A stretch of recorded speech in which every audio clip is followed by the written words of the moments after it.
Ei, gente, bom dia, quase boa tarde. Estão me ouvindo bem? Estão ouvindo? Podem colocar Sim, aí estamos ouvindo. no bate-papo. Estão ouvindo? Sim, Gente do sim, céu, e estamos aí? ouvindo. Quanto tempo, né? Nós tivemos 2 aulas, depois Nossa, fomos interrompidos por realmente. essas circunstâncias aí alheias à nossa vontade. Estamos retomando. Na semana passada, vocês já começaram a ter as transmissões das aulas online, ao vivo, mas como acho que isso começou, não sei se foi na segunda à noite ou na terça, a gente acabou perdendo mais uma aula. Então, vamos tentar aqui retomar os nossos estudos, né, diante dessa situação que imagino que não esteja sendo nada agradável para nenhum de vocês, né, como também não tem sido para mim nesse momento. Eu acho que eu pessoalmente nem acho que existe um lado bom nisso, né? A gente tem que tirar lições positivas desses momentos difíceis, porque eu estou trabalhando esse regime de home office. Eu vou te falar, socorro. O pessoal tá brincando, né? Hell's Office, porque em tempo integral aqui, muita reunião, tudo online, e eu acho que nesse momento eu estaria precisando muito mais de vocês do que vocês de mim, porque eu nunca fui uma pessoa muito ligada nessas questões tecnológicas, inclusive vejo que eu preciso melhorar muito nisso. Vou até buscar, depois que as coisas se aquietarem, se Deus quiser, acho que eu preciso aí de umas aulas particulares para, sei lá, para ficar mais esperto em tudo, assim, mexer com vários instrumentos aqui à disposição, porque complicado, gente. Vocês, melhor do que eu, sabem, né? Portanto, que o mecanismo que nós. O mecanismo está sendo usado, inclusive, por todo mundo, né? Nós temos que nos valer dessa plataforma para fazer essas transmissões. No nosso caso, talvez as coisas fiquem um pouco mais complicadas, porque quando eu estou ao vivo, né, presencialmente com vocês, é mais fácil, porque a gente consegue ter uma interação muito maior. Aqui mesmo eu tenho que fechar os microfones de vocês e parece que nós temos algumas oscilações bem significativas aí no Wi-Fi, tanto que às vezes, em algumas aulas fluíram muito bem, em outras eu tive alguns problemas, não que tenha caído, né? Mas às vezes a gente tem aquela interrupção e tem que esperar a aula retomar, enfim. Vocês entendem melhor, bem melhor do que eu, as razões para que a gente tenha essas dificuldades. Agora começou essa história de invasão de hackers na plataforma, no Zoom também, né? Enfim, vamos tentar otimizar aí o nosso tempo e fazer com que as coisas funcionem da melhor forma possível, para que em breve, bem em breve, com tudo restabelecido, tudo as coisas estando realmente mais seguras, nós possamos retomar os nossos contatos presenciais. Na verdade, eu acho que eu queria tirar milhões de dúvidas com vocês. Hoje mesmo eu acabei demorando um pouco para atrasar uns minutinhos, porque eu venho de uma sequência, né? Eu estou desde 8 horas dando aula, estava dando aula para o direito, e aí aqui na plataforma, não sei se vocês já são feras nisso, provavelmente sim, quem puder até me responda aí pelo bate-papo, porque o que acontece?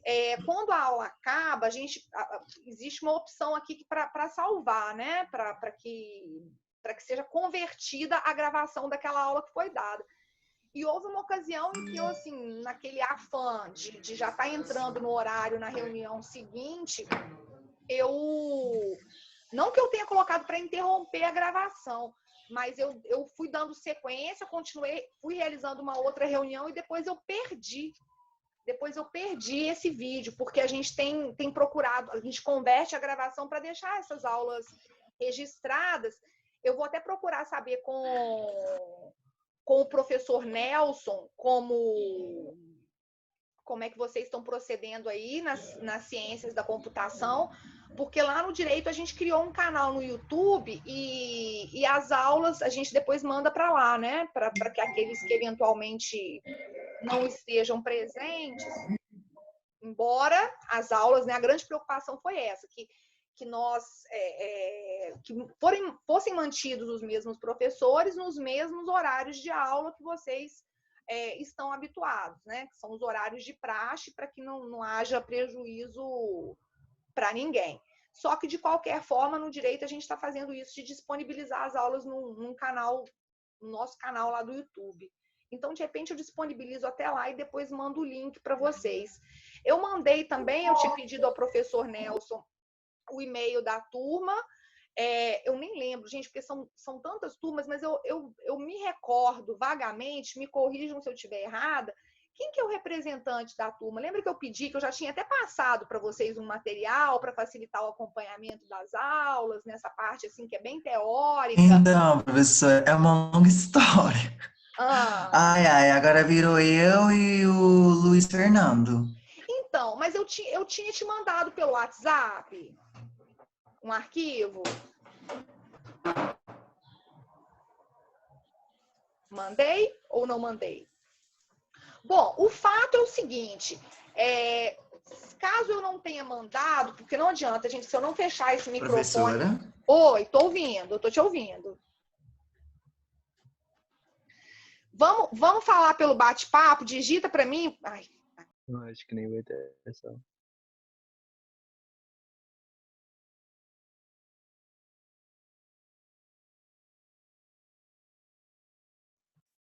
Professor está mutada. Expertos da área, me expliquem, pelo amor de Deus, por que de tanta oscilação? Mas estou vendo que vocês estão falando aí, isso é a perda de pacote. Não, eu não me mutei, não. Na verdade, o nosso pacote, todos os professores tiveram um upload. O nosso pacote é um pacote melhor, mas mesmo assim, eu acho que o problema vem acontecendo, pelo menos é o que o pessoal do direito está especulando, né? Vocês são os entendedores, é que realmente está havendo muita oscilação de sinal aqui do Wi-Fi. Houve Professora? Sim, Ai, desculpa.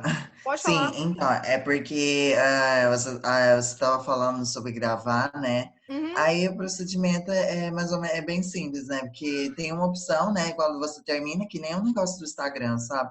Eu não Aham. sei como é que funciona muito bem, né? Porque eu nunca usei. Mas o procedimento é o mesmo, que quando você encerra, ele já pergunta, você Sim, salva, sim, mas sabe entendeu? o que foi que aconteceu? Eu iniciei uma outra reunião sem esperar a gravação, a conversão completa, entendeu? E nessa eu perdi a aula Entendi. anterior. Tem essas Sim. eventualidades também, né? Então, às vezes, Uhum. o meu horário é colado, eu fico até 11h15 na outra sala, aí às vezes está demorando até por causa desses problemas de internet. Houve uma ocasião em que eu transmiti, Sim. logo que eu comecei, a primeira aula que eu transmiti pelo meu 4G, fiz a gravação, fiz a reunião pelo celular, foi muito melhor, não teve um problema. Só que é mais difícil, né? Você com o celular, você manusear, fazer compartilhamento de tela, então não tem jeito. Entendi. E acaba que hoje em dia, vocês não, porque vocês são, mas a gente investe mais em celular do que em computador, né? Então, acho que eu preciso de um Sim, computador realmente. melhor, com uma. Gente, vocês começam tá mostrando que sua latência está alta. O que é isso? O que é latência, meu Deus? Não comecem com essas terminologias técnicas aqui, não, senão vocês vão me. É porque tô falando aí que é pra subir, entendeu? É subir, tipo, tem o download que é pra baixar e o upload é pra subir, tipo, jogar na nuvem. Tá. Não, eu tô pensando em outra coisa, tô pensando na questão do pacote. Bom, mas enfim, foi um Ah, tá. upgrade do Zoom. Foi um upgrade do Zoom, sim, que todos os professores que transmitem para fazer mais de 40 minutos. Exatamente isso, Vinícius, que a gente consegue marcar essa reunião de 1h15 ou até mais, sabe? Mas eu acho que embora tenha havido isso, esse incremento aí do Zoom, a internet não funcionando, vocês têm que ver à noite. Não sei se vocês estão percebendo isso, mas a qualidade nossa, são oscilações assim muito bruscas. A minha internet é aquela LinkedIn, eu acho. Não influencia na internet? Não, eu sei que não influencia na internet, mas o fato, essas oscilações do Wi-Fi, à noite está sendo pior. À noite, toda hora, acaba acontecendo uma travada. Mas, enfim, gente, depois, quando nós fazeram me pagar uma net, vamos ver, né? Nada, quando eu voltar, eu quero tirar várias dúvidas com vocês. Quero ver quem que vai animar a ficar depois do horário de aula aí, ajudando numa porção de coisas, porque eu vou te falar. Eu fico, se você quiser. Ah, então tá bom. Aí tá vendo? Já tem um... Me Olha, eu propõe. mandei, vocês têm um e-mail, né, da turma, inclusive um e-mail bem esquisito, né, cheio de números e tal. O professor Nelson me repassou esse e-mail de vocês. E ontem, inclusive, eu mandei esse arquivozinho, uma coisa simples, mas com alguns principais pontos e que recorrentemente é usado pelos professores aí do curso de Direito quando nós vamos ministrar aulas para outros cursos, tá? Enfim, vejam só, gente, há alguns pontos que eu realmente preciso passar para vocês, não tenho como fugir disso, né? Porque estão aí dentro das questões que envolvem a nossa disciplina, o nosso conteúdo programático. Então, vamos lá, vou fazer aqui o compartilhamento dessa tela, que na verdade é exatamente o material que eu disponibilizei para vocês, nessa parte introdutória de noções de direito. Pelo que eu me recordo, e se eu estiver errada, vocês, por favor, me corrijam, nós viemos, primeiro na nossa primeira aula, nós fizemos algumas considerações bem gerais, até mesmo para que o tema pudesse ser contextualizado e vocês começassem a ter mais familiaridade realmente com as questões de direito e pudessem compreender, né, da maneira realmente técnica, não da maneira leiga, da maneira que muitas vezes é difundida pelo senso comum, como é que essas questões jurídicas, pelo menos as questões jurídicas mais importantes, se colocam. Essa parte histórica é uma parte muito específica, mas é uma parte que, pelo menos, a ideia geral vocês precisam ter. Nós começamos a falar, eu acho que eu tinha dito para vocês, eu ainda fui falando de algumas dessa separação de direito e moral, né? Isso a gente começa a observar desde a Grécia, depois em Roma, e nós vamos observando algumas questões que existem. Bom, onde está esse material? Alguém sabe? Este material foi enviado ontem à noite para o e-mail de vocês. Até confirmem para mim se o e-mail foi até uma questão bem peculiar. Vejam só, o e-mail é esse e-mail esquisito aqui, né? CI3, que é ciência, compute. Depois vocês podem até me escrever, mas eu repassei exatamente. Não, curso de ciências da computação, @gmail.com. Eu vou até escrever aqui, porque o que o professor Nelson me passou foi esse e-mail aqui muito doido, cheio de número. Vejam se esse que vocês me passaram é o correto. Olha aqui. Qual seria? Olha aqui. Ciência... Vou sim, pode falar. Vou até escrevendo, porque tá difícil. Um P.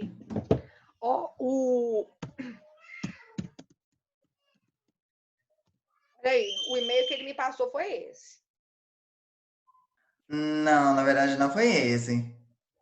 Nossa, é bem que eu achei que o negócio era bem esquisito, né? Acho que isso é da turma. Nossa, é esse aqui, ó. Peraí, deixa eu até já anotar isso de uma vez. Agora o negócio aqui é achar no meio desse caos. Peraí. Eu vou mandar de novo, tá, gente? Mas o Caio, tá falando que o Caio já enviou? Eu tinha te enviado por WhatsApp, Caio? Na verdade, você tinha enviado, era no meu e-mail, mas eu vou mandar para você. Mas então eu não enviei pro seu e-mail e depois você compartilhou com seus amigos. No caso, só foi o material que você pediu. Então, mas é esse material, é exatamente esse. Por onde? Sim, já compartilhei, já, sim. Eu vou colocar aqui e vou... Nossa senhora, gente, eu achei tão esquisito. Peraí, vou anotar esse outro e-mail de vocês, mas Se quiser, eu mando para você. é exatamente o mesmo material, tá? Sim. Enfim, a gente vai usando para ter um acompanhamento, porque é difícil, né? É difícil para vocês, é muita novidade essa parte que é uma parte teórica, filosófica. O que eu preciso que vocês compreendam, e nós começamos, aqui eu faço mais referências, a gente tem que procurar citar esses autores, principalmente esses filósofos, ou esses jurisconsultos, como a gente costuma dizer para fazer a referência a esses estudiosos do direito em tempos mais remotos. Eu cheguei a falar com vocês, comecei a falar com vocês isso em sala de aula, exatamente procurando mostrar que o direito ele abrange esse conjunto de regras sociais, não é sem razão que o direito ele é uma ciência social, né? Uma ciência social aplicada. Às vezes a gente comete equívocos, o pessoal gosta de falar, o direito é uma ciência humana. Olha, a categorização realmente correta, o direito é uma ciência social aplicada. E a ideia é que nós precisamos, o direito ele existe exatamente para estabelecer essas regras sociais que vão regular o comportamento do homem em sociedade. E essa questão da separação, como é que fica a questão do direito e da moral? Eu lembro de eu ter começado a falar isso para vocês, inclusive porque eu fui falando que essa questão de separação de direito e moral é uma questão que vem com bastante força com o advento da reforma protestante. Por quê? Porque a gente começa a se dizer muito que o direito ele deve cuidar da ação humana, e isso é uma coisa que prevalece até hoje. O direito ele não pode punir ou ele não pode regular aquilo que está na sua esfera de pensamento, né? O direito ele existe para regular as ações humanas em sociedade a partir do momento em que eu tenho uma conduta, em que eu tenho a exteriorização de algum tipo de comportamento. Então, é diferente quando a gente vê essa teoria que é uma teoria que a gente chama de teoria. Ixi, peraí, saiu. Que a gente chama de teoria dos círculos independentes. Olha, de um lado eu tenho o direito, de outro lado eu tenho a moral, como se fossem coisas completamente dissociadas. Não, né? A gente não pode falar, lógico que há uma dificuldade, porque nem tudo que está no campo da moral vai ser regulado pelo direito. Nós temos muitas condutas, nós temos muitas práticas que são práticas imorais e que, por outro lado, não vão merecer a atenção, a tutela por parte do direito. Agora, em geral, o direito, no campo, no seu âmbito de atuação, o direito ele se preocupa, sim, em tutelar não todo o campo da moral, mas o que é previsto como comportamentos que estão na esfera de incidência do direito, o direito tem sim essa preocupação em, diante de determinadas circunstâncias, de determinados comportamentos na vida em sociedade, ele vai exigir, esses comportamentos jurídicos, esses comportamentos regulados pelo direito, eles são comportamentos que vão estar, sim, amparados em preceitos morais. Então, essa ideia de absoluta dissociação é uma ideia que existiu, que foi defendida. Sim, nós podemos compreender que o campo da moral, inclusive o campo da moral é um campo mais vasto. O campo da moral são questões, muitas vezes, unicamente de foro íntimo, né? Tudo que diz respeito à moral está no plano da minha consciência, o agir certo, o agir errado. Agora, esse agir certo, esse agir errado, primeiro ele precisa ser exteriorizado, porque o direito não vai e não pode se ocupar de punir o pensamento, né? Essa é uma primeira questão. Por isso que a gente vem falando que isso ganha muita força, essas teorias sobre direito e moral, separação de direito e moral, isso ganha muita força depois da reforma protestante, Por quê? Porque naquele período, né, lá por esses idos, isso aí é mais ou menos, eu estou falando 1700, idos do século XVIII, digamos, existia até então, principalmente com essa preponderância, com essa força que a Igreja Católica tinha, nós víamos que os chefes de Estado, eles pretendiam ter ingerência sobre as escolhas religiosas, sobre as opções que essas pessoas faziam e que realmente não dizem respeito ao plano do direito, né? Durante muito tempo, ao longo da história da humanidade, o direito esteve, sim, muito vinculado à religião. E isso é muito claro quando... Nossa, gente, vocês estão ouvindo um choro estridente atrás? Desculpem, tá? A gente está fazendo do jeito que dá, mas tem uma criança... Vocês pensem o que é. São duas crianças trancadas dentro do apartamento, assim, enlouquecendo. Então, nós temos aí uma trilha sonora, um som ambiente, que são esses gritos estridentes, mas ignorem, por favor. Então, vejam, aquilo que está até hoje, a gente começa a ter o desenvolvimento dessas teorias há séculos e séculos atrás, né? Vejam, todo mundo aí, que bom que tem gente que sabe como é que é, né? Nessa hora tem que compreender, gente, que mãe trabalhando dentro de casa, 1000 vezes mais fácil sair, porque com essas crianças aqui, o negócio tá feio. Mas vejam, existem, inclusive, comportamentos que hoje a gente pode pegar um exemplo, olha, um exemplo bem claro, porque durante muito tempo, não sei se vocês sabiam disso, até bem pouco tempo atrás, até alguns anos atrás, eu acho que até uns 6, 7 anos atrás, adultério era crime.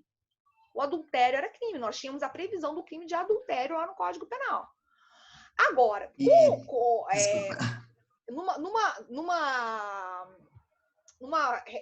relativamente recentemente, nós tivemos a retirada desse crime do rol, né, das infrações penais previstas na lei.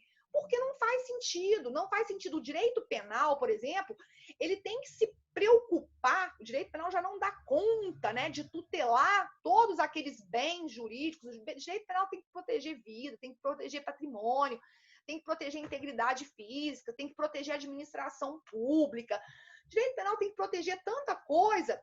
Olha, o adultério, o ato de adultério é uma conduta imoral? Sem dúvida é uma conduta imoral. Agora, será que é uma conduta que merece, que precisa da tutela do direito, em especial do direito penal? Acho que não, né? Acho que não. Existem muitos aspectos da vida em sociedade que realmente não são possíveis, não são passíveis de serem objeto de tratamento jurídico. Então, existem algumas questões que nós vamos procedendo dessa leitura, dessa evolução, e não tem como eu falar para vocês, o que prepondera, o que vale. Olha, num primeiro momento, a gente verifica esses conflitos, esse choque, direito e moral. Olha, direito e moral, essa avaliação do direito e da moral como se fossem essa teoria que a gente chama de círculos independentes, são coisas completamente desvinculadas. Existem alguns preceitos dessa teoria que sim, que são importantes, né? Agora, você querer separar em absoluto, não tem jeito. A moral realmente representa um plano muito mais amplo. A moral abrange questões que são questões de foro íntimo, que são questões que estão no plano da consciência, que envolvem caráter, que envolvem valores, que envolvem realmente as particularidades, as peculiaridades de cada cidadão. E o direito não tem condições, nem deve intervir em qualquer tipo de conduta que, porventura, seja julgada, seja tida como conduta imoral, tá? Lógico que quando a gente pega uma questão assim importante, afeta... por isso que eu estou dizendo que a teoria dos círculos independentes, ela não prepondera, para poder querer dizer, olha, direito e moral são coisas completamente diferentes.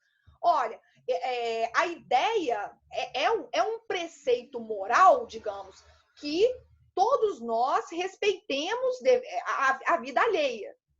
Então, portanto, quando eu sei que homicídio é um crime, é uma questão que vai envolver o campo da moral e que vai envolver o campo do direito. Tá? Então, existe sim um ponto de interseção. Agora, não é tudo que está na esfera de consciência, no foro íntimo do indivíduo, que pode ser regulado pelo direito.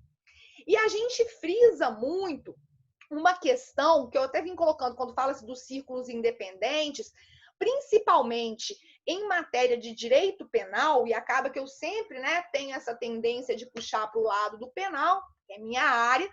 Vejam, o jurista, né, o estudioso do direito, ele também deve se pautar para avaliar uma determinada conduta o mundo das intenções. A intenção do sujeito, ela importa para o direito. Tanto é que no plano, por exemplo, do direito civil, vocês já devem ter ouvido falar muitas vezes isso. Ah, não, o sujeito agiu de boa fé.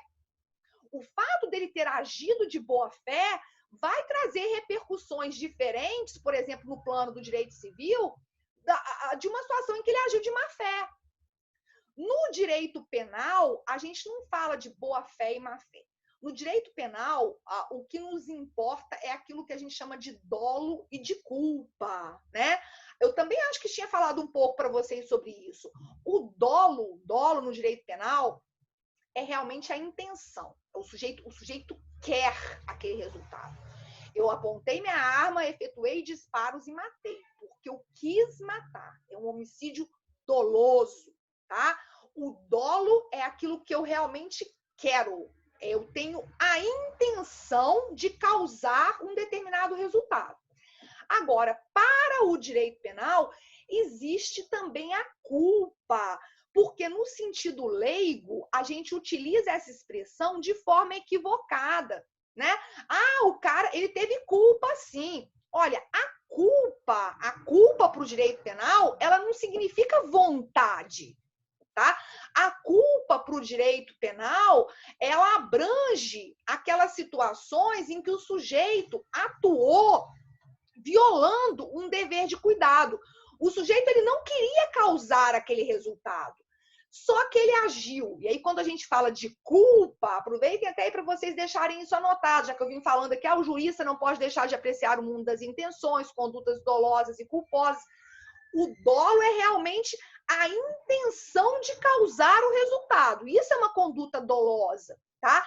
Ah, eu subtraí um carregamento, subtrair não, roubo, até para a gente saber, né, a diferença de roubo para furto. A gente fala muito, eu roubei. O furto é a subtração sem emprego de violência ou grave ameaça. Então, eu fui lá na farmácia e subtraí um vidro de álcool em gel, tá? Em tempos, né, de coronavírus, nossa, álcool gel se tornou uma coisa, uma preciosidade, uma relíquia quase que sagrada. Então, quando eu vou lá e passo a mão, subtraio, isso é furto. Agora, quando eu chego na farmácia e eu estou ciente de que acabou de chegar um carregamento substancial de álcool gel, máscaras e luvas, bom, eu, juntamente com o meu grupo criminoso, entro lá na farmácia armada para levar aquilo tudo. Aí eu tenho roubo, né? O roubo tem que ter emprego de violência ou grave ameaça. Então, vejam, essas condutas que eu estou enumerando para vocês são condutas dolosas, porque eu quero o resultado, eu tenho intenção. Agora, na culpa, o sujeito não quer o resultado. O resultado acontece. O resultado acontece por quê? Porque o sujeito agiu com negligência, imprudência ou imperícia, tá? Exemplo clássico desse agir com culpa. Lógico que a situação é muito mais complexa que isso, mas para o que vocês precisam compreender e para que vocês possam, né, a partir de agora, realmente até compreender o uso equivocado de algumas expressões por parte dos leigos. O sujeito está dirigindo seu automóvel em alta velocidade. Dirigindo em alta velocidade, ou o sujeito fura um sinal vermelho, ou o sujeito está dirigindo o automóvel com os pneus absolutamente carecas. Quando o pneu está careca, o sujeito está sendo negligente. E aí cai uma chuva o pneu está deslizando, com isso ele acaba atropelando uma pessoa que caminhava às margens de uma rodovia e causa a morte dessa pessoa. O que é isso? É homicídio culposo, tá? Poxa, esse motorista que estava dirigindo com um pneu careca, ele queria matar aquela pessoa? Não, ele não queria. Ele não tinha intenção. Mas ele agiu de maneira negligente. Ou o sujeito que ultrapassou o sinal vermelho foi imprudente. Ou o sujeito que dirigia em alta velocidade também foi imprudente. Ou a pessoa foi imperita, porque ela não tinha a habilidade especial exigida para uma determinada prática. Tá? Então, estamos em tempos de quarentena, o pessoal está precisando ir no dentista, eu resolvo atender uma pessoa aqui, eu sou muito esperta, né? Tenho uma destreza grande para lidar com objetos manuais de uma forma geral, eu resolvo arrancar um dente de uma pessoa que arranca o dente sem as mínimas condições de asepsia, quer dizer, e a pessoa acaba tendo alguma complicação e morre. Vamos imaginar. Eu agi duplamente, né? Eu agi com negligência e com imperícia, tá? Então, a culpa, ela advém exatamente dessas condutas nas quais você observa um agir imbuído de negligência, imprudência ou imperícia. Então, a gente tem essa distinção no campo do direito penal. Aqui, a gente vem depois com o desenvolver de uma teoria, né? Vem falando de Bentham, de Jelinek, são autores, são filósofos. O Bentham era um filósofo inglês, que inclusive fez um contributo muito grande aqui para o campo do direito. Vocês estão falando, nós tem o carro da pamonha? Mas o que tem a ver o carro da pamonha com isso, gente? Carro da pamonha, se o carro da pamonha atropelar alguém? Bom, vejam lá. E nós temos esses dois autores, respectivamente, um autor inglês muito importante, um autor alemão muito importante, né? No campo do direito, nós temos o nosso direito, o direito brasileiro, é muito influenciado, ou foi muito influenciado, o direito moderno hoje, muito influenciado pelo direito alemão, muito influenciado pelo direito italiano, pelo direito inglês. E aí, vejam, eles vêm falando de uma questão, aí vem essa outra, que se baseia nessa teoria dos chamados círculos concêntricos, né? Vem se falando do mínimo ético, e isso é importante, porque o direito, realmente, ele deve se pautar naquele mínimo ético, naquele mínimo de moral, que é tido como obrigatório para que a sociedade possa sobreviver. Por exemplo, quando eu pego a punição, a regulamentação por parte do direito de um crime de homicídio.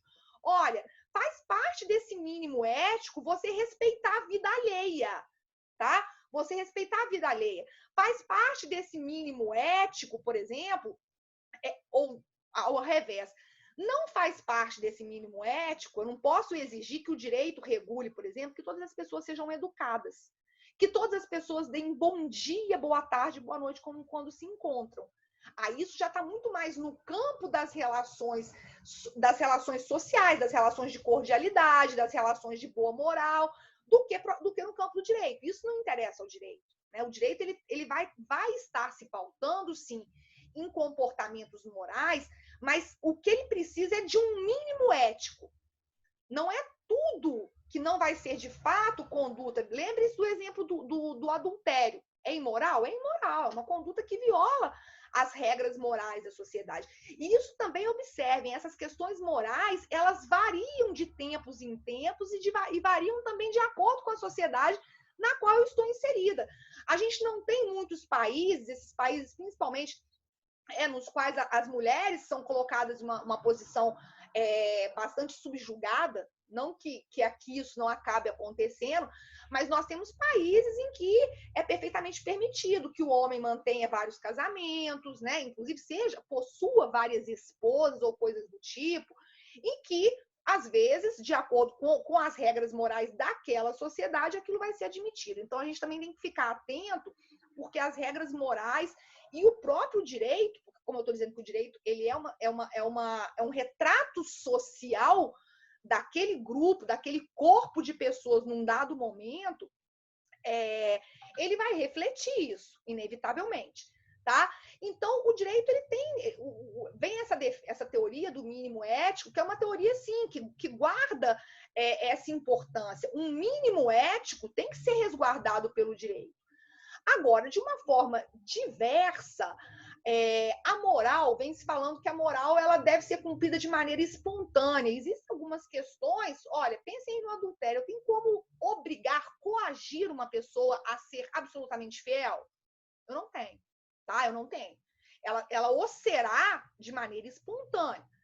Agora, nós vamos ter transgressões de valores morais que vão acontecer. Por exemplo, adultério. Por exemplo, a falta de educação. A falta de educação. Estou falando de uma maneira bem simplória, mas é isso.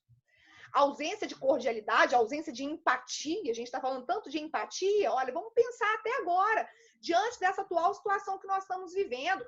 A recomendação não é um critério moral, não é um critério de bom senso nós nos mantermos recolhidos nas nossas residências? Sim, né? De bem geral, do nosso bem, do bem da coletividade. Só que a gente sabe que muitas pessoas saem e vão se socializar, não estão aguentando, talvez não tenham a devida dimensão, ou também estão pouco se importando. Por mais que nós tenhamos, existe um crime, tá? Existe um crime. Esse descumprimento, negócio que a gente chegou numa situação tão complexa, vocês devem estar acompanhando nos outros países, né? Agora, é lógico, completamente diferente a gente querer comparar a realidade europeia com a realidade brasileira.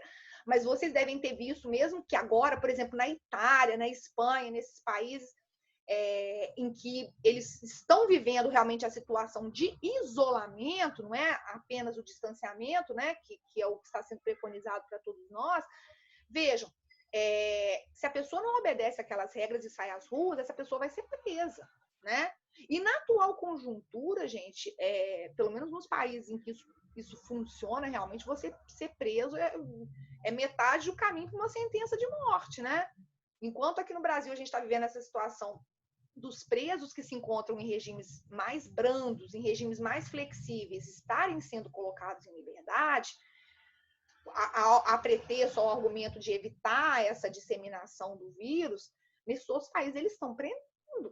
Porque acaba que chega num ponto que, se a gente não tiver um mecanismo de coerção, já vou te responder aí, Édipo, se a gente não tiver um mecanismo de coerção, como é que faz? Né?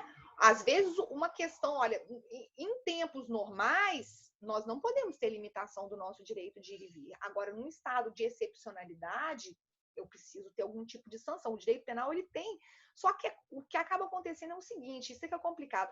A previsão que a gente tem para esse tipo de descumprimento é uma previsão legal, é uma penação muito leve, né? E diante da situação posta, como é que você vai imaginar essas coisas funcionarem? Pode falar. Cadê Édipo? Cadê você? Oi, professora, tá me ouvindo? Tô ouvindo sim. É o seguinte, como no caso, por exemplo, que você falou, vem na minha cabeça o exemplo das Filipinas, que o presidente autorizou executar quem for às ruas. Lá é um estado totalitarista, né? Não é o caso do Brasil. Isso. Aqui que nem o Bolsonaro ameaçou, hoje, no dia de hoje, meteu um decreto liberando todo mundo para sair para as ruas. Nesse tipo de caso aí, como uns falam que, por exemplo, o governador é crime, né? Não pode abrir os estabelecimentos, aí vê o presidente mete a canetada. Aí o cidadão comum fica à deriva. Qual que é a linha de segmento que tem que seguir? Constitucional ou parlamentar ou o poder estadual, por exemplo, ou federal? Que é o caso que a gente estamos tendo agora, essa confusão. Sim, boa pergunta. Nesses estados, né? Nesses estados, e não só em estados, a situação é tão caótica, porque se a gente for pensar, não estou defendendo, não, estou só fazendo uma análise mesmo da conjuntura. Se a gente for pensar, a situação que a gente vive, uma situação tão grave, que você prender aquele sujeito, de uma certa maneira, dentro desses estabelecimentos prisionais, aquelas pessoas se começa, imaginem só, a gente não está dando, nós não temos, estamos vivendo, e isso não é só o Brasil, né? Que a gente vai falar, a situação da saúde no Brasil, isso é geral, a gente está vendo nos Estados Unidos as coisas que estão acontecendo. É meio assustador, mas nesses países, então, de governos, de traços autoritários, se a gente for pensar com frieza, não é pensando, inclusive, no bem-estar geral. Gente, é uma situação de absoluta excepcionalidade. A melhor providência, se é que a gente pode falar, a melhor providência para esse sujeito que descumpre a morte, não é ele ser abatido? Se a gente for pensar para o geral, não estou defendendo isso, mas se a gente for pensar para o geral, para o coletivo, não é a melhor solução? É. Porque aquele sujeito ele é um agente transmissor em potencial. Né? Inclusive, se você pega aquele sujeito que está saracoteando para tudo que é lado e coloca ele dentro de um estabelecimento prisional, o que vai acontecer? Se ele estiver contaminado, ele vai passar para todo mundo. Não é? E aí todo mundo ali vai morrer, ou eventualmente a pessoa que está ali tem direito de sair, essa pessoa também vai sair disseminando. Não é? Então, agora, transportando isso para a realidade brasileira.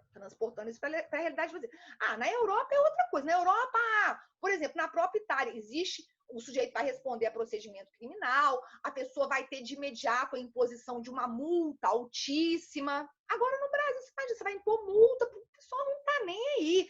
E embora eu, particularmente, até esteja, assim, assustada positivamente, porque eu acho que as pessoas têm procurado cumprir, sim. Lógico que tem milhões de conjecturas aí, a questão, esse caos econômico, né, que muito provavelmente nós vamos ter que enfrentar, mas eu acho que no momento o que tem que... Já vou dar a palavra para vocês. Deixa eu só concluir isso daqui. Agora, do ponto de vista jurídico, do direito penal brasileiro, do direito brasileiro, vamos entender o seguinte. O que é, vocês ainda não têm muito essa noção, mas a gente, dentro do direito, a gente trabalha com a ideia de hierarquia de normas. Qual que é a norma máxima? Qual que é a norma maior? Que está lá, a gente fala de uma pirâmide, existe uma pirâmide de Kelsen, que foi um autor muito importante para o direito. O que está no topo? Por isso que quando a gente ouve, essa lei é inconstitucional, esse decreto é inconstitucional, o que está no topo de tudo? A Constituição Federal, tá? Agora, a Constituição nos estabelece uma série de direitos, uma série de deveres, uma série de garantias, enfim. Só que a gente também tem que entender que nenhum direito, os direitos, eles não podem ser entendidos de maneira absoluta. Porque os direitos, eles podem ser passíveis e geralmente são de flexibilização. Nesse momento, o nosso direito de ir e vir está flexibilizado, diante de uma situação de excepcionalidade, tá? O que acontece? A gente também, porque isso é bem complexo, isso envolve conhecimento de direito constitucional profundo. A gente às vezes acha que o presidente da República também tem superpoderes. Não é à toa que o presidente da República vive tendo que fazer lobby, o presidente da República tem que se aliar, porque o presidente sozinho, o presidente não legisla. O presidente, em situações excepcionais, ele pode editar as medidas provisórias, né? Como aconteceu aquela primeira medida provisória do Bolsonaro que saiu, vocês se lembram? O que foi? Agora eu nem lembro, todo mundo se revoltou, que foi uma questão aí alguma questão dos trabalhadores que já permitia a suspensão do contrato de trabalho pelo prazo de 3 ou 4 meses, um negócio assim, né? E aí depois ele foi e voltou atrás. O que acontece? O nosso Estado, ele é uma federação. Lógico que a nossa federação é muito diferente de uma federação típica, de uma federação clássica, por exemplo, a exemplo do que nós temos nos Estados Unidos. Nos Estados Unidos, até com base no que vocês assistem filmes, os Estados-membros, eles têm amplos poderes. O Estado tem muito poder. A gente não ouve falar, por exemplo, em tal Estado, na Flórida não tem pena de morte. Não, mas na Califórnia tem. Os Estados, eles têm ampla liberdade legislativa, ampla liberdade de atuação. No Brasil não é assim, tá? Não é assim. Tanto é que o cerne da nossa legislação toda, quando eu falo direito civil, direito penal, processo civil, direito do consumidor, Tudo isso são leis federais, leis que emanam do Congresso Nacional. A regra é, quem legisla é poder legislativo. Poder legislativo. Agora, por que a todo momento nós estamos, os chefes do Poder Executivo, e aí eu tenho chefe do Poder Executivo no plano nacional, que é o presidente da República, os chefes do Poder Executivo nos planos estaduais, os respectivos governadores de estado, e os chefes do Poder Executivo nos respectivos planos municipais. Essas competências, elas são estabelecidas pela Constituição Federal, tá? Então, por exemplo, então existem limites que a gente precisa ser realmente conhecedor do direito para a gente saber se aquela providência, se aquele ato, que é um ato administrativo, por exemplo, se o governador Caiado, o nosso governador, se ele quiser estabelecer que aqui no estado de Goiás é crime, é crime sujeito a pena de... Não vou nem falar de pena de morte, que a gente sabe que não pode ter adoção, né? A não ser em caso de guerra. Mas vamos imaginar que o Caiado estabeleceu, olha, agora, a partir de agora, no estado de Goiás, quem sair de casa, desrespeitar as regras do isolamento social, vai ser condenado a uma pena de 10 anos, de 10 a 30 anos. Ele pode fazer isso? Ele não pode. Governador não tem... Primeiro que quem tem competência para legislar é poder legislativo. Isso. E mais, essas questões, questão de direito criminal, então, só pode ser legislada pelo Congresso Nacional. E mais, existem limitações, que são as limitações constitucionais, tá? Por que alguns assuntos dão tanto pano para manga? Vamos fazer uma lei reduzindo a menoridade penal. Não pode, porque tem uma discussão se isso é ou não é constitucional. Então, existem limites para a atuação. Existe um campo comum, quer dizer, o governador de estado, ele tem um certo grau, que a gente chama de discricionariedade, para ele atuar dentro daquele estado. Por exemplo, regulando horário e dia de funcionamento de comércio? Sim, ele tem, porque a Constituição estabelece isso, tá? Então, às vezes, quando os governadores falam, aqui nós vamos agir dessa maneira, no outro estado, nós vamos agir dessa outra maneira. Existe um certo grau de liberdade. Agora, do mesmo modo que... Então, atenção a isso, porque presidente, chefe do executivo não legisla. Eles podem emitir esses decretos, que são, na verdade, atos que vão regular determinados comportamentos sociais em determinadas situações. Agora, existem limitações, tá? Existem limitações. Essa questão toda, gente, porque essa questão toda de volta a trabalhar, existe uma questão política muito forte por trás disso, existe uma questão econômica muito forte por trás disso, tá? Então, é realmente complicado para quem é leigo compreender o que pode e o que não pode ser feito, tá? Agora, às vezes a gente acredita, né? Esse nosso modelo presidencialista, às vezes nós acreditamos que o presidente da República ele tem ampla e restrita possibilidade. Não, ele não tem esses poderes. Lógico que nós estamos vivendo uma situação de excepcionalidade. E na situação de excepcionalidade, muitas questões, muitas limitações que num estado de normalidade não seriam admitidas, hoje são. Mas cuidado, porque no Brasil, por exemplo, você imaginar, governador, existe uma limitação muito grande, inclusive o próprio presidente da República, ele não tem poderes para isso. Vocês estão falando da questão da multa. Pode, a multa pode, sabe por quê? Porque a multa está no plano do direito administrativo, tá? Está no plano do direito administrativo. E matéria de direito administrativo é a mesma coisa, igual uma multa de automóvel. Né? Lógico que aí vejam como é que as coisas funcionam, né? Nós temos uma legislação, nós temos o Código de Trânsito e nós temos outras resoluções, outras determinações, tanto no plano estadual quanto no plano municipal, né? A gente não tem essa SMT aí que multa a gente à torta e direito por qualquer coisa. Pois é. Agora, existiria a possibilidade da imposição de uma multa para aquelas pessoas que desobedecessem a quarentena? Sim. Agora, o problema é o seguinte, você vai impor a multa, como é que você vai cobrar a multa? E essa é uma questão bem... Se o grosso lógico, o grosso das pessoas numa sociedade que não tem dinheiro, né? Aí, como é que fica? E outra coisa, lembra quando eu falei isso para vocês em sala de aula? Eu falei assim, e prisão no Brasil? Posso ter prisão decorrente de dívida no Brasil? Não posso. A única dívida que legitima a prisão, isso está na Constituição, tá? Mas se o governador quiser falar, vai impor uma multa e se não cumprir essa multa, o sujeito vai preso. Não pode ser inconstitucional.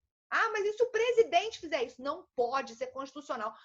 Isso é inconstitucional. A Constituição está acima de tudo, tá? E, inclusive, a gente fala, olha, o nosso Estado é um Estado democrático de direito. O Estado democrático de direito ele tem que ser entendido de que maneira? O Estado democrático de direito, ele é o Estado, a gente costuma falar disso, onde há o império da lei. E aí, por lei, entendam de uma maneira bem genérica. Constituição acima de tudo e as leis federais. Então, existem coisas que não podem ser feitas.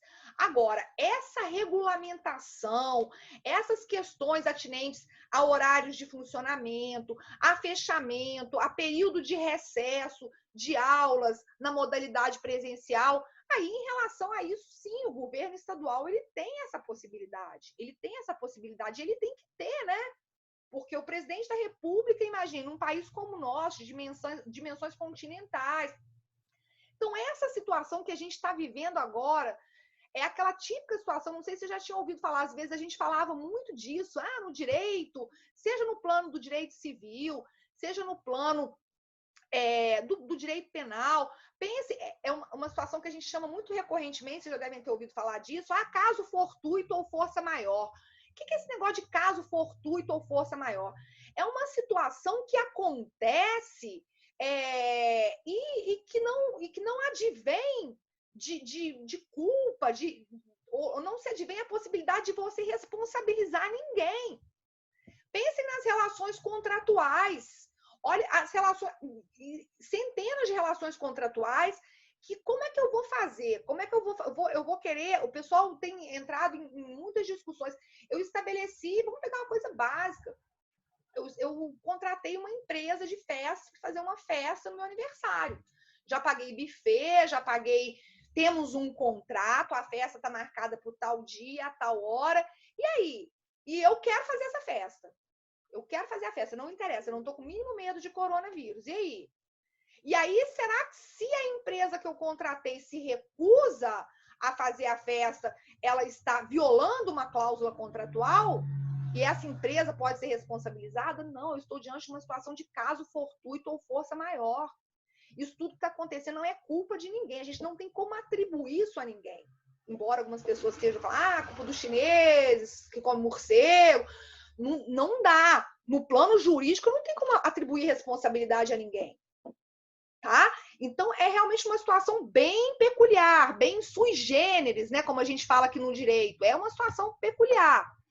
Mas, enfim, é porque a gente começa a falar disso e todo mundo fica interessado, né? Então, voltando aqui para essa questão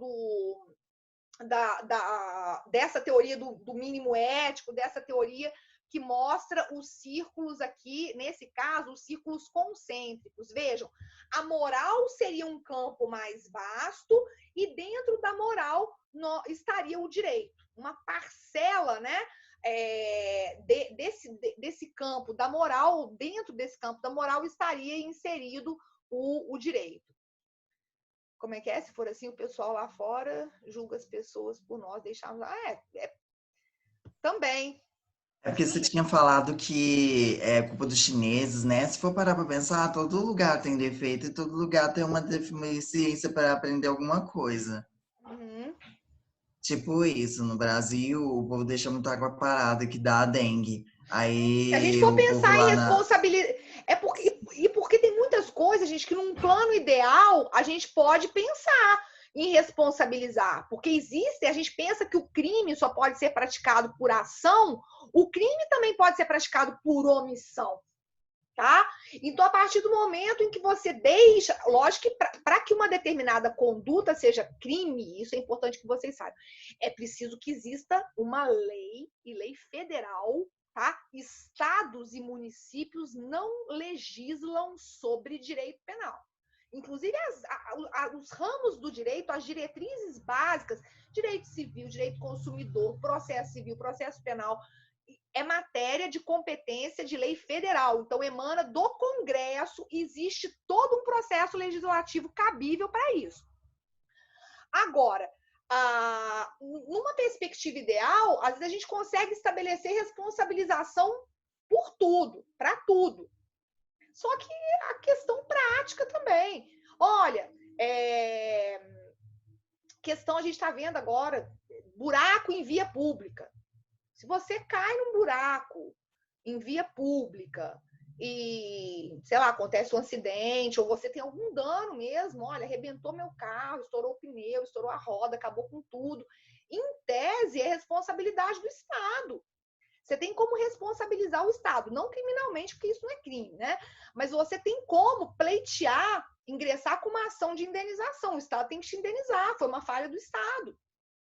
Do ponto de vista prático, difícil, tá? Então, existe muito essa diferença. No direito, a gente fala muito do distanciamento entre o que deveria ser e o que, de fato, é, né? E aqui, quando eu vim falando dos ciclos concêntricos, eu vim falando, olha, tudo que é jurídico é moral. Porque o direito está pautado, sim. O direito não vai, pelo menos numa primeira análise, o direito ele não vai legitimar aquilo que é imoral.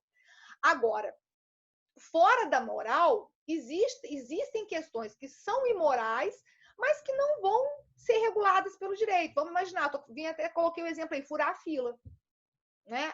Quem nunca, né? Quem nunca furou fila? Até uma questão cultural, a gente tem essa mania aí do jeitinho, né? Olha, isso é crime? Furar fila é crime? Não é crime, mas é uma conduta imoral, tá? Aí, inclusive, a gente fala de algumas condutas que seriam amorais. Aquilo que é indiferente à moral. Por exemplo, um sócio que recebe dividendos da sociedade sem ter participado em nada. Aí não vai interessar nem para a moral, nem para o direito. Então, essa teoria dos círculos concêntricos, ela vai defender, sim, que o campo da moral é mais amplo e o direito estaria dentro desse campo da moral.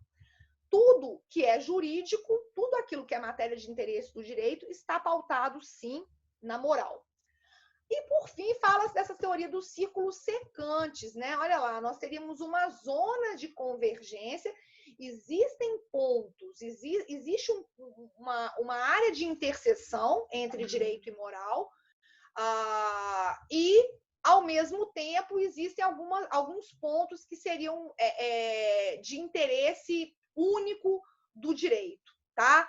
Então, eles voltam nessa questão de que a moral ela está ligada a uma questão de um agir espontâneo, adesão de espírito, nessa necessidade, que seria uma questão moral, de você agir e pensar e agir da mesma maneira, enfim.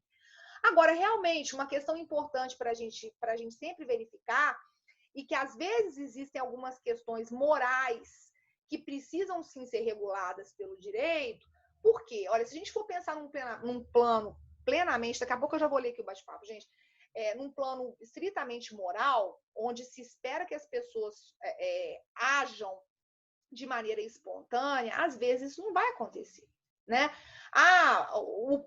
Por exemplo, o dever de alimentar, né, de pagamento de pensão alimentícia dos pais em relação aos filhos. Sim, isso pode, e essa é uma questão interessante, porque há algumas questões que são jurídicas e ao mesmo tempo são morais, que podem ser cumpridas, sim, de maneira voluntária.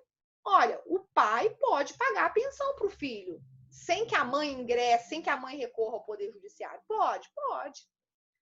Agora, eu preciso que o direito tenha um mecanismo à disposição para obrigá-lo a fazer, caso ele não o faça espontaneamente.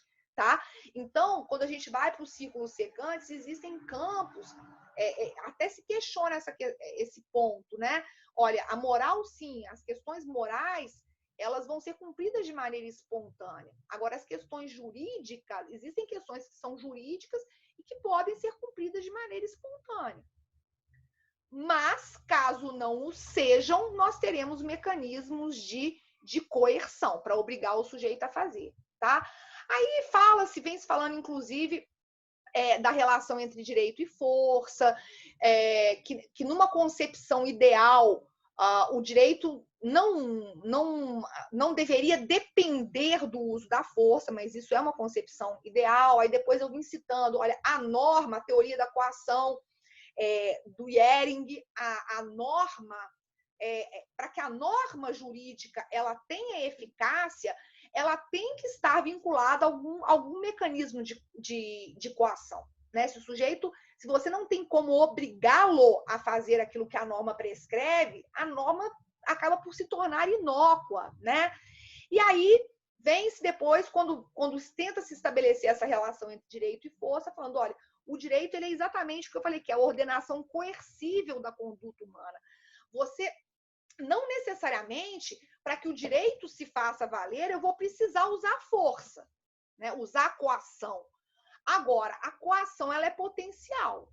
Se o sujeito não enxerga que existe uma possibilidade de coação, quer dizer, dele ser obrigado a fazer aquilo que ele não quer fazer espontaneamente, o direito não funciona. E aí a gente vem falando de algumas questões, isso aqui é bem teórico, de Kant, de moral. Fiz essa menção, mas isso aqui é uma coisa que para a gente, né, até para o pessoal mesmo que é do direito, quando a gente começa a apresentar isso aqui, o pessoal fica meio perdido. Mas, enfim, eu vim até falando antes, eu falei do Miguel Reale na teoria do... Enfim, quando eu falei aqui, vim falando de direito e heteronomia, o Kant fala que a moral é autônoma, o direito é heterônomo, enfim, essa bilateralidade atributiva, puxem só uma setinha aí na bilateralidade atributiva e deixem anotado que essa é uma teoria desenvolvida por um grande autor brasileiro, né? Hoje ele já não está mais entre nós, o professor Miguel Reale, tá? Miguel Reale. Ele fala exatamente que, primeiro, para que eu tenha direito, eu preciso de um grupo social, né? Eu preciso de mais de uma pessoa. Essas relações entre os sujeitos, ela tem que ser uma relação objetiva. Essa relação não pode simplesmente ser modificada ao bel prazer de uma das partes. O Miguel Reale fala muito da importância de se adequar à conduta, quer dizer, o agir exterior, àquilo que está sendo preconizado pela norma, e fala, inclusive, dessa questão aqui, olha, existe uma relação em que as pessoas vão regular as suas ações de acordo com uma norma jurídica e elas vão poder exigir obrigações umas das outras. O direito se baseia muito nisso, né? Nesse ônus e bônus, tá? O Estado me concede um direito, aquela história, aquela máxima, né? De cada direito corresponde um dever, e a outra máxima de que o meu direito vai até onde começa o direito do outro, para que a gente não possa falar que existem direitos de caráter absoluto, né? Então, são questões assim que envolvem muita filosofia. Deixa eu só ver o que o pessoal está me falando aqui. 10 anos para receber, 10 anos é pouco. Tá? Para receber indenização do Estado, é o que a gente sempre brinca, né? Às vezes não vai ser nem a sua descendência. A sua descendência de primeiro grau. Às vezes, quando você entra com uma ação complexa contra o Estado, porque, além de tudo, recebe através daqueles precatórios. Então, às vezes, você pode até ganhar a ação, mas receber ainda são outros 500. Mas como se faria isso? Entrar com processo. Tem que entrar com processo. Nessas situações, se a gente for pensar, existe uma coisa no direito administrativo que a gente fala que a responsabilidade do Estado é objetiva. Em tese, você consegue processar o Estado por tudo. Só que aí são muitas variáveis, né, gente? Você tem que ter dinheiro para contratar advogado. Processo, às vezes o pessoal não sabe disso, processo tem custas, tá? Não é só o que você vai pagar para o seu advogado, processo tem custas. E se você entra com processo, até como um mecanismo para desestimular as pessoas a baterem as portas do judiciário de maneira irresponsável, se você entra... a gente chama aqui no direito isso de ônus da sucumbência. O que é sucumbência? Quando você perde aquela sua ação, aquela sua causa, você tem que arcar com os ônus da sucumbência. Ou seja, além de ter das custas processuais, que são vários, a gente toda hora mitiga, tem que pagar, então eu preciso que aquela pessoa seja intimada, tem que pagar, tá? E são recolhidas custas processuais. E no final, quando você perde, se você perde o processo, nessas hipóteses em que há sucumbência, você tem que pagar os honorários do outro advogado também. Por isso que a justiça não é para os fracos, não. Não é para os fracos nem para os pobres. Para você ter condição de fazer. Outro dia eu estava conversando com uma conhecida que está se divorciando, e ela falou assim, meu Deus do céu, mas divorciar é muito mais caro que casar. Eu falei, sim. Você vai fazer partilha de bens, ou morrer, a pessoa fazer inventário. Olha, tudo que é taxa que vai ter que ser calculada vai ser em função do patrimônio que tem ali para dividir. Tá? Então, coitado, o decujus é um morto. A pessoa que morre não vai em paz, não. Por quê?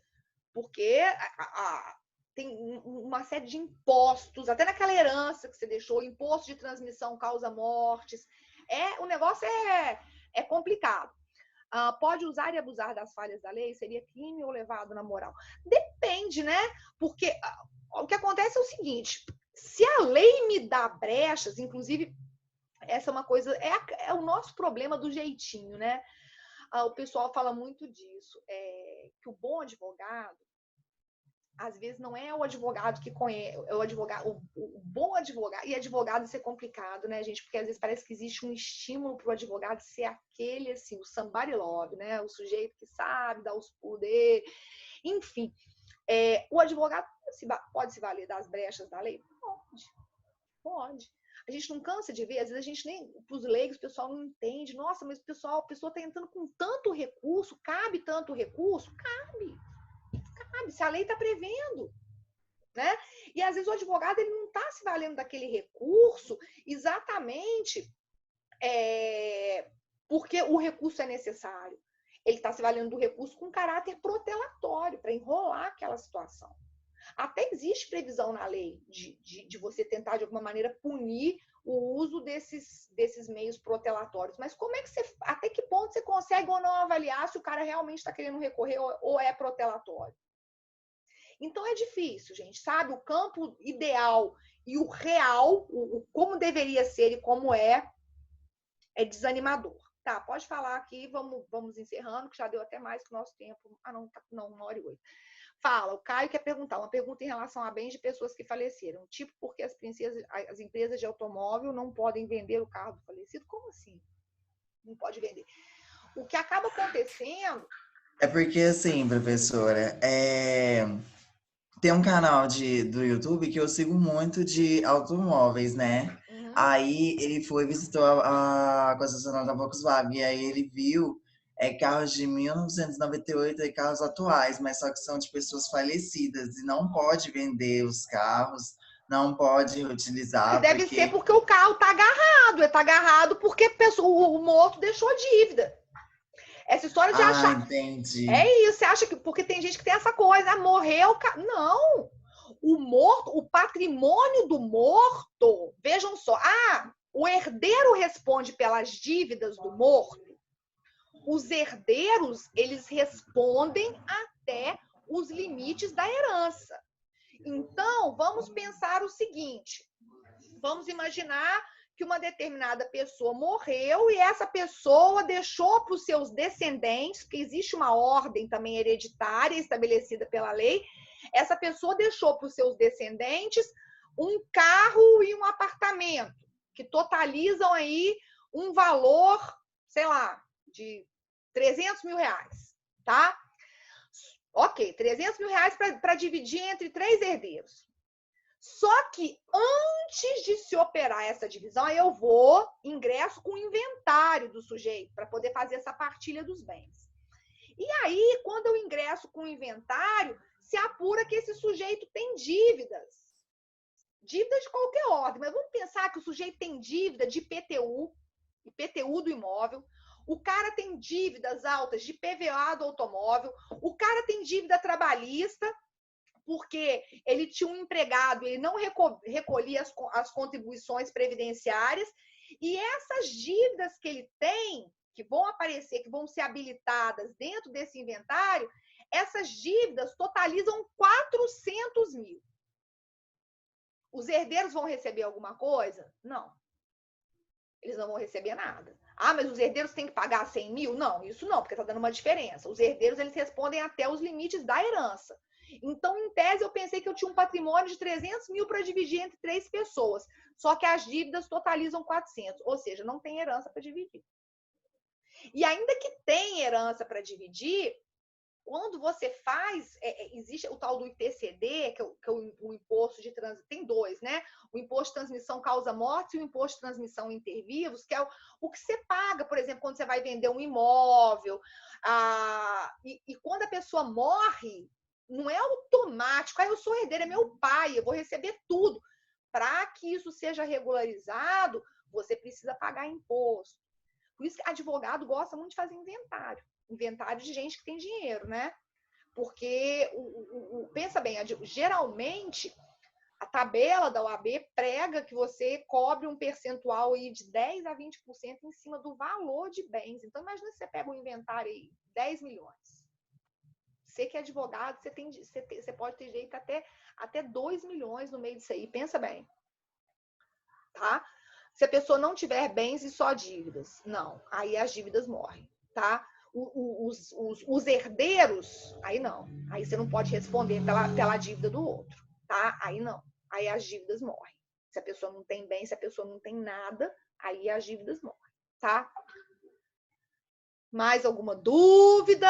Na próxima aula eu vou começar a falar para vocês, então, já que a gente passou por essas questões mais filosóficas, vou começar a falar sobre os ramos do direito, né? Para a gente entender que direito objetivo, direito subjetivo, quais são os ramos do direito público, tá? Bom, então, gente, deu aqui, já está dando aqui nosso tempo. Na próxima segunda, então, já está lá agendado. Na próxima segunda, nós nos encontramos novamente. Já fiquem aí de posse do nosso materialzinho em mãos, porque facilita para que vocês não tenham que ficar copiando, né? As coisas mais importantes eu vou passando. E espero que a gente possa ter um desenrolar proveitoso. E acho que às vezes, vocês mesmos tinham me dito que, às vezes, eu tento tornar essa matéria, assim, o mais agradável possível, né? O mais acessível possível, para que isso possa realmente ser útil para vocês, né?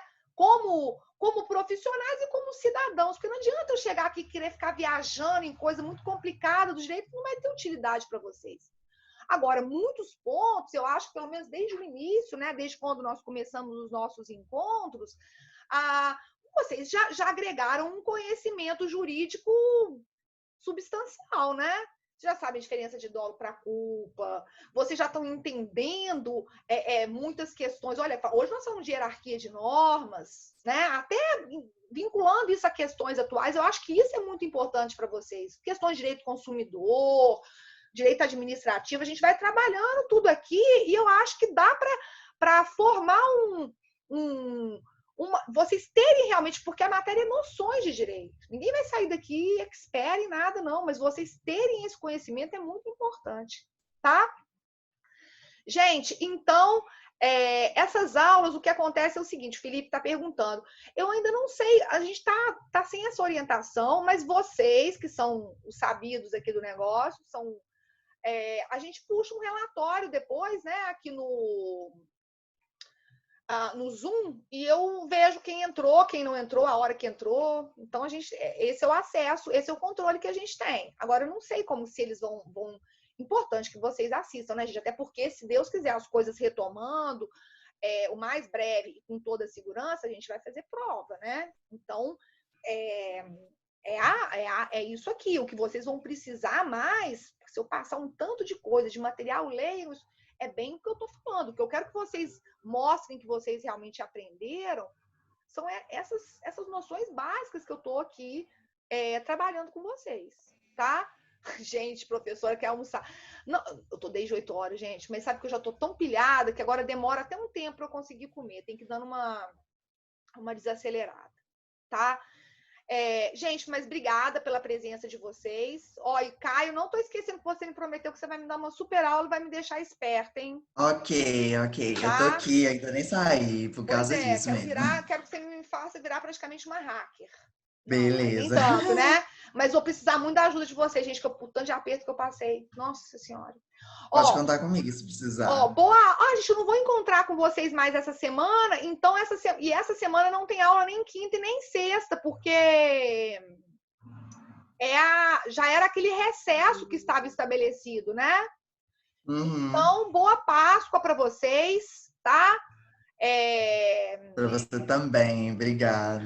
Fiquem bem, força aí, vamos ter fé. Foi a aula mais organizada, Felipe? Realmente. Mas por que vocês acharam que foi a aula mais organizada? Eu fico feliz. E pelo menos você colocou a coisa que a gente estava falando no conteúdo, foi no horário certo também. Mas por que Por vocês mais estão que tenha achando que alguns vocês estão problemas, mas foi ficando no meio horário certo, perdidos? sendo combinado. É porque eu sou do direito, né? O pessoal do direito tem medo de descumprir as normas e depois ser punido, tá vendo? Fala, Édipo. O que o Édipo está querendo? Fala. Foi boa, Não, Édipo, ou professora, não foi muito boa essa aula? foi ótima. Nossa, muito agregada, agregou muito conhecimento.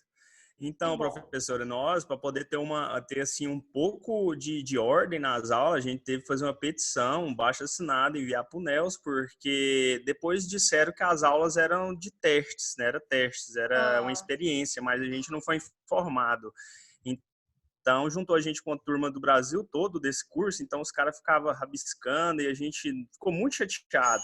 E os conteúdos bagunçados, inclusive até na aula mais cedo, a gente estudou um conteúdo que a gente estudou nas aulas teste, então a gente fica muito perdido. A sua não, a aula que você terminou no último dia presencial, você continuou ela, que foi aqui Direitos e Moral, tá certinho. Aí não teve bagunça, tipo assim, educação por parte dos alunos também. Eu acho que o pessoal tá bem. Eu fiquei satisfeita de vocês. Eu acho que dá para funcionar muito bem se a gente tiver realmente essa boa vontade, né? Se o professor tá aqui realmente querendo ensinar e se os alunos estão querendo aprender.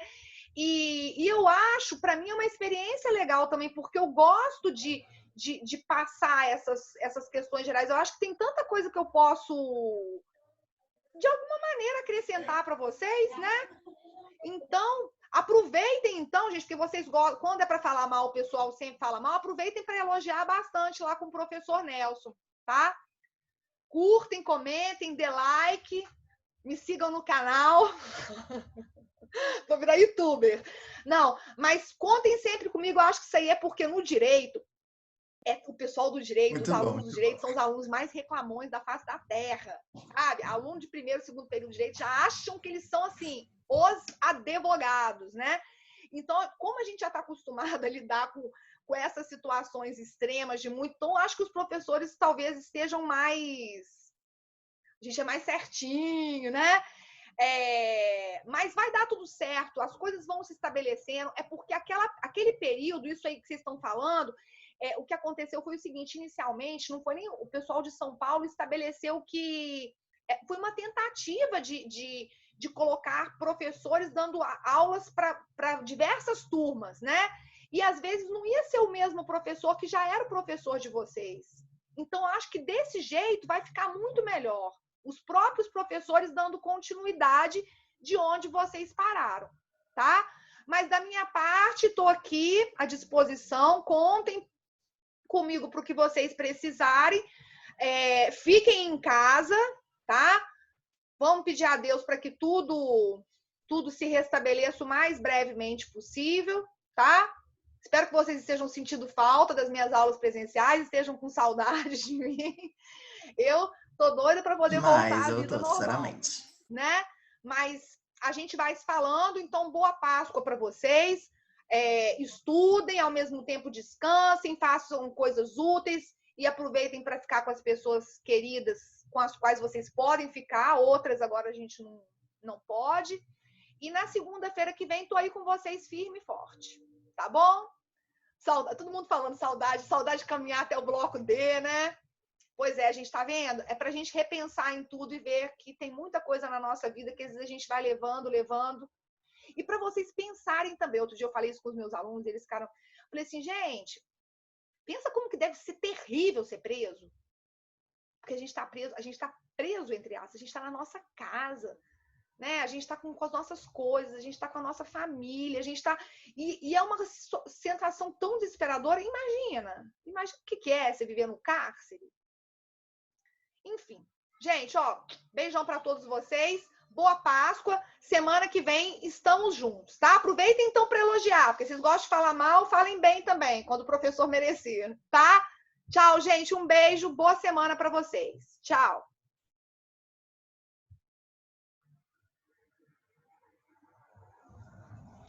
Professora, você queria também que eu te explicasse, né, como é que funciona, ou você prefere pessoalmente? Como é Não, que tem que você ser quer? pessoalmente. Tem que ser pessoalmente, porque Sim. senão não rola, não. Tá? Obrigada, tá? Entendi. Pela sua Tudo boa bem. vontade. Por nada. Tchau, gente. Tchau.